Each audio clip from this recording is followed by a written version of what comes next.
ఏంది పరిస్థితి? ఒక ఈరె బస్తా కొనాలంటే ఒక తులం బంగారు కొన్నట్టు ఉంది. ఆడనన్న బంగారాన్ని దొరుకుతుంది, అంగట్లోకి పోతే ఈరే మందలంగల కాడికి పోతే దొరకకుంటుంది, సొసైటీల కాడికి పోతే దొరకకుంటుంది, రైతు సేవా కేంద్రాల కాడికి పోతే దొరకకుంటుంది. ఇంత దారుణమా? అంటే ఏమంటున్నారు? అంటే ఎన్ని రోజుల నుండి మీరు వెయిట్ చేస్తున్నారు? 2 నెలల నుంచి దొరుకుతున్నాం చూడు.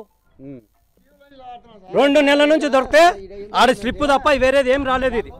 ఇది ఎన్ని 29/7 జూలై, ఆగస్టు రాలేదు. మళ్ళీ మా పరిస్థితి ఏంది చెప్పు? శరీరం నిండింది, పైరలేమో పచ్చగా బాగున్నాయి. ఈరియలు ఏంది ఏం చేయాలా? సర్వనిండా పెరుగుంది, దాంట్లోకి సాల్ట్ లేదు. అటువంటిది ఈరియా. మొన్న రైతు సేవా కేంద్రం అని 2 బస్తాలు వచ్చినాయి నాకు అవసరం ఉంటే.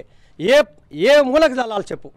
10 ఎకరాలది 2 బస్తాలు ఇస్తున్నారు వాస్తవం. వీళ్ళు 2 సంచులు తీసుకుపోయి 10 ఎకరాలకు ఎట్ట చల్లాలా? లేదు సార్, ఇది వాస్తవం. అడగండి రైతులు, నా తోటి రైతులు ఉన్నారు కదా. సరే వాడొద్దు, భూసార పరీక్ష దెబ్బతింటుంది అంటున్నావు, వాతావరణం కాలుష్యం అంటున్నావు.